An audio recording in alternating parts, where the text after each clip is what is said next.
Iniciamos com uma voz nos contando sobre a guerra mais devastadora que a humanidade já enfrentou na história, chamada de Guerra dos 60 Minutos.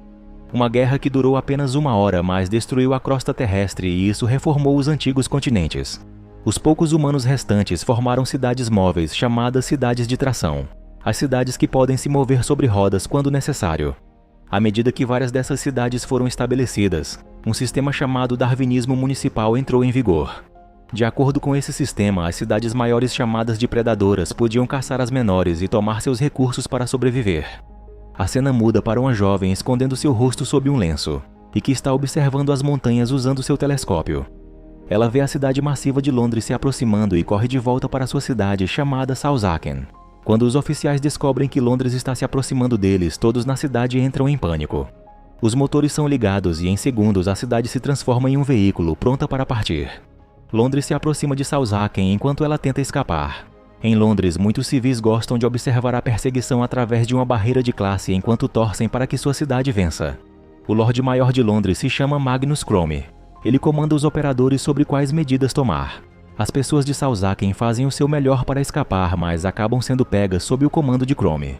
A cidade é então ingerida pela cidade predadora. Dentro de Londres, vemos várias infraestruturas. Existem museus onde estátuas de Minions são veneradas como divindades americanas.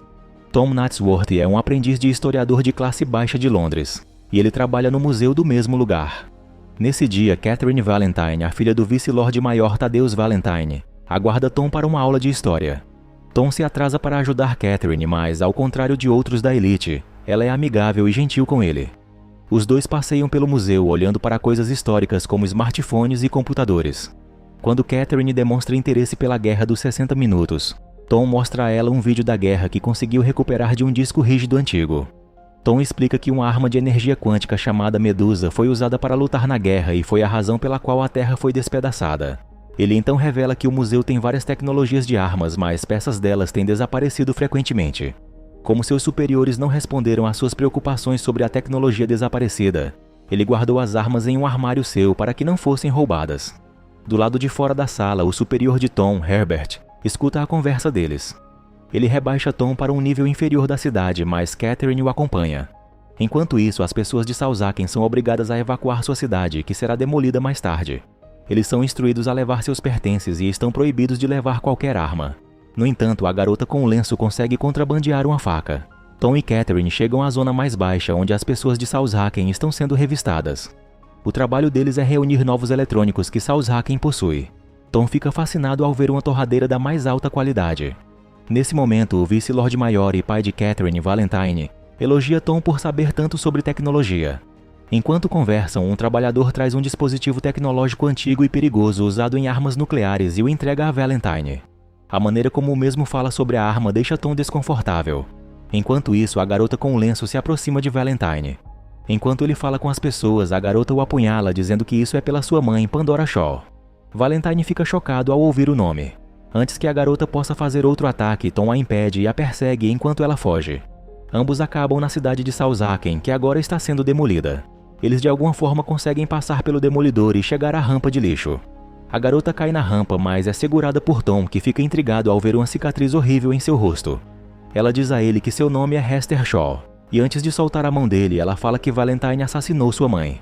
Hester então cai na rampa antes de Valentine chegar ao local. Tom pergunta a ele sobre Pandora Shaw e olha para Valentine com desconfiança. Não querendo revelar nada, Valentine empurra Tom para a rampa de lixo atrás de Hester e age inocentemente quando sua filha chega. Mais tarde, Catherine e Valentine estão em seus aposentos quando ela pergunta a ele sobre Pandora Shaw. Ele desconsidera sua pergunta, mas Catherine tem certeza de que ele está escondendo algo dela. Enquanto isso, Tom estava inconsciente nos arredores de um local desconhecido e Hester rouba seu dinheiro. Quando ele acorda, ela o deixa para trás, mas Tom a segue. Ela está furiosa com Tom por ter arruinado o plano em que ela vinha trabalhando nos últimos 6 meses. Tom pede para ela ajudá-lo a voltar para Londres porque lá é seu lar. Mas Hester o ignora e continua andando no gigantesco rastro da cidade móvel. De volta a Londres, o Lorde Maior está furioso com Valentine por levá-los à Europa, por causa do qual eles estão ficando sem comida e água. Valentine menciona seu projeto de energia e afirma que é a única coisa que pode ajudar Londres, mas o Lorde Maior está cético em relação ao seu plano. À noite, Hester e Tom estão descansando quando são atacados por alguns saqueadores do sul que caçam pessoas. Um casal de idosos com seu veículo terrestre vem em seu auxílio e os salva dos saqueadores. Eles até dão aos dois um pequeno quarto para descansar. Hester se machucou enquanto tentava salvar Tom dos saqueadores mais cedo. Ela cuida do ferimento até certo ponto e se deita. Um pouco mais tarde, ela conta a Tom que sua mãe, Pandora Shaw, era uma arqueóloga que adorava desenterrar tecnologias enterradas do passado. Ela trabalhava em estreita colaboração com Valentine, que sempre foi fascinado por suas descobertas. Até que um dia, Pandora desenterrou algo que Valentine queria e que ela não queria que ele tivesse. Naquele dia, ele matou Pandora e cortou o rosto de Hester no processo. Hester também menciona um colar que Pandora lhe entregou antes de pedir que ela fugisse. Ela acaba chorando por ter que relembrar do seu triste e dolorido passado. Enquanto isso, de volta a Londres, Valentine visita a reaproveitada Catedral de São Paulo, onde ele está desenvolvendo secretamente a arma nuclear Medusa. A tecnologia histórica que estava desaparecendo do museu foi roubada por Valentine para o mesmo propósito. Ele percebeu que as pequenas cidades para caçar estão começando a desaparecer e, em breve, Londres ficará sem comida e recursos. Portanto, ele quer atacar o reino fixo de Xangô, uma cidade anti-tração que possui todos os recursos que Londres precisará por centenas de anos. No entanto, Xangô é firmemente protegida pelo Muro de Escudo. Assim, Valentine quer criar a Medusa para destruí-lo e tomar a cidade. Depois disso, Valentine ouve a notícia de um ciborgue encontrado nos mares por uma pequena cidade. Ele visita a criatura quando um de seus companheiros lhe diz que ela será útil para matar Hester. A criatura é capturada em uma caixa e diz a Valentine que Hester quebrou uma promessa que fez a ele por causa da qual ele quer matá-la. Ao ouvir isso, Valentine deixa a criatura partir. Em seguida, ele destrói a base que sustentava a caixa, e quando a mesma cai no fundo do mar, o ciborgue sai do compartimento de metal e segue para a superfície. Nesse meio tempo, Catherine visita o amigo de Tom, Bevis, para perguntar o que seu pai está escondendo dela. Bevis de alguma forma sabe que Valentine empurrou Tom para o túnel. Catherine quase não acredita nele quando Bevis acrescenta que seu pai também está conduzindo um projeto secreto. Em troca da informação, ela oferece para mostrar a ele a tecnologia histórica que Tom lhe mostrou anteriormente. Hester é acordado por Tom, que a diz que o veículo virou para o sul, então o casal mentiu para eles. Tom encontra uma saída sob o chão, mas Hester não consegue pular por causa de seu ferimento. Ele se recusa a partir sem ela e ambos são rapidamente pegos. Eles são então mantidos como reféns e colocados para leilão de escravos em uma cidade. Hester quase é comprada por um homem quando, de repente, uma garota que se destaca da multidão reivindica Hester para si mesma. O leiloeiro reconhece a garota como uma criminosa procurada e membro da Liga Antitração, Anna Fang. Ela trabalha em estreita colaboração com o líder de Xangô, Quan, e está aqui para libertar Hester. Ela mata o leiloeiro com um único tiro e pede que Tom e Hester fujam. No entanto, eles não vão muito longe quando de repente o ciborgue de antes que queria matar Hester chega. Hester o reconhece como Shrike. Shrike se aproxima dos dois enquanto eles fogem dele. Ele quase os pega, mas são novamente salvos por Anna, que afasta o ciborgue com um tiro explosivo. Anna então os leva em sua aeronave e diz a Hester que ela se parece com sua mãe. Sentindo a curiosidade dos dois, Hester revela como ela conhece Shrike. Acontece que ele a encontrou depois que Valentine matou Pandora e desde então tem sido seu tutor. Shrike a criou e a ajudou a sobreviver no mundo. Ele é o único ciborgue restante depois que todos os outros de sua espécie foram mortos. Um dia, Shrike estava farto de sempre ver Hester triste. Então ele fez um exoesqueleto com a intenção de transformá-la em um ciborgue também. Hester prometeu a ele que passaria pelo plano, mas descobriu o paradeiro de Valentine logo depois. Portanto, ela fugiu e Shrike a seguiu para matá-la por quebrar a promessa. Tom fica atônito ao ouvir a história. Os dois são então levados para uma cidade aérea chamada Airhaven, onde encontram outros membros da Liga Antitração. Eles estão de olho nas atividades suspeitas de Valentine e sabem que tem algo a ver com Pandora. Portanto, recrutaram Hester para descobrir mais sobre o plano de Valentine. Hester os informa sobre uma caixa que Valentine matou sua mãe para obter. Enquanto eles falam sobre a caixa, Tom se lembra da vez em que um trabalhador entregou a Valentine uma tecnologia antiga usada na Guerra dos 60 Minutos. Ele finalmente percebe que Valentine está planejando reiniciar Medusa, a arma que destruiu a Terra muitos séculos atrás. Ele diz a todos que a caixa era o sistema central do computador para iniciar a arma de energia quântica. A única maneira de parar a arma é com um crash drive, um tipo de chave que anula a sequência de disparo de Medusa. De volta a Londres, o superior de Tom no trabalho, Herbert, conta a Valentine sobre a tecnologia antiga que Tom havia escondido. Momentos depois, Catherine também leva Bevis ao museu, mas vê que os dispositivos já foram roubados. O supervisor do museu mostra a eles um caminho secreto para a Catedral de São Paulo para que a dupla possa ver o projeto de Valentine por si mesmo. Eles seguem até a igreja, onde veem uma enorme peça de maquinário que Valentine chama de Medusa. Finalmente ela foi concluída e está pronta para o ataque.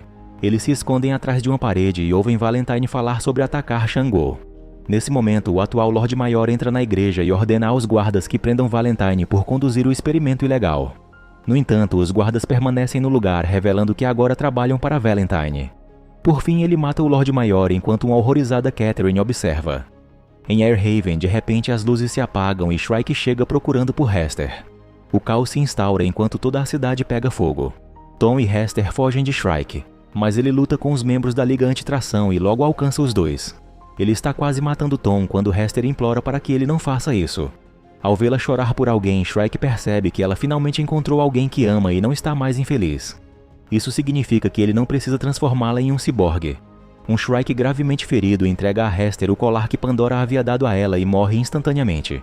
A cidade Airhaven é destruída, e em seguida Hester, Tom e os membros da Liga Antitração seguem para a cidade de Xangô. Chegando ao local, encontram o governador Quan de Xangô e contam a ele o plano de Valentine.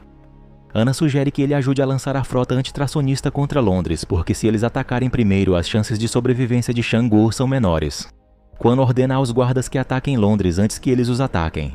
Tom reage dizendo que os londrinos inocentes não devem ser punidos pelos erros de Valentine. Quan afirma que se houvesse outra maneira de defender sua cidade, ele o faria. Então todos começam a se preparar para a batalha enquanto Tom se afasta, irritado. Hester e um membro da Liga Antitracionista, Satya, rezam quando Hester percebe que o colar que sua mãe deu a ela tem um crash drive dentro. Ela e Tom correm rapidamente para Ana para contar a descoberta. No entanto, nesse momento, Valentine se aproxima da cidade fixa de Xangô. Ele aciona a arma de destruição em massa e lança o primeiro ataque na muralha de escudo. O poder devastador de tal arma destrói parcialmente a proteção da cidade. O povo do local entra em pânico buscando abrigo seguro, tentando escapar da onda de choque da destruição. Imediatamente após o primeiro ataque, Valentine ordena recarregar o sistema e lançar o segundo ataque novamente. No entanto, o recarregamento levará algum tempo. Depois de conseguir o Crash Drive, Ana e os outros da Liga Antitracionista, juntamente com Hester e Tom, entram em suas respectivas aeronaves e voam em direção a Londres. Um intenso combate aéreo acontece entre as duas cidades. Muitos dos membros da Liga Antitracionista são mortos na batalha, mas Ana, Tom e Hester sobrevivem ao ataque.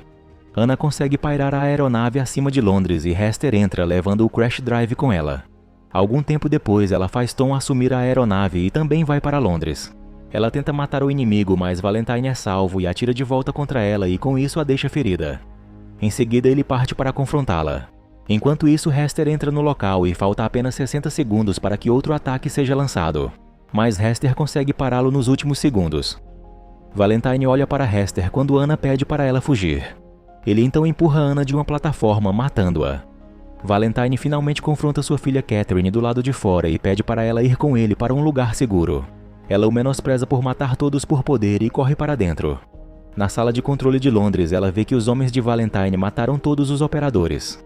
Enfurecido com seu primeiro plano não funcionar, Valentine decidiu colidir toda Londres contra a muralha do escudo para quebrá-la, colocando em perigo as vidas de ambas as cidades. Catherine tenta puxar os freios, mas o sistema foi corrompido. Ela conta a Tom sobre a situação por meio de um rádio. Tom então pede a Catherine para abrir o portão do motor. Ele voa para dentro do sistema de motores em sua aeronave e destrói os motores lançando mísseis na esperança de impedir que Londres colida com a muralha. Ao mesmo tempo, Valentine entra em uma aeronave para decolar e evitar a colisão. No entanto, Hester confronta o homem e aponta sua arma para ele. Valentine conta a ela sobre o caso que teve com a mãe dela e, lembrando disso, Hester se distrai e Valentine leva a melhor. Toma a arma e a derruba. Com a aeronave balançando, Hester consegue se erguer e inicia um confronto com seu inimigo. Ele é forte e consegue sufocar Hester, mas ela rapidamente pega sua lâmina escondida e corta o rosto de Valentine. Ele tenta amedrontar a jovem, mas ela, vendo uma saída dali, pula para a aeronave em que Tom pilotava. Quando ela está segura, Tom com raiva atira um míssil em seu inimigo, pelo ato maldoso que ele fez com ele anteriormente. A aeronave de Valentine cai no solo, contudo ele sobrevive. Infelizmente para ele, a aeronave caiu no caminho em que vinha a grande cidade de Londres, e assim ele é esmagado e morto. Londres para segundos antes de colidir com a muralha, e em seguida todos os residentes saem. Eles caminham até Xangô na esperança de começar uma nova vida. O filme termina com Tom e Hester se abraçando e com uma amizade aprofundada eles prometem viajar o mundo juntos.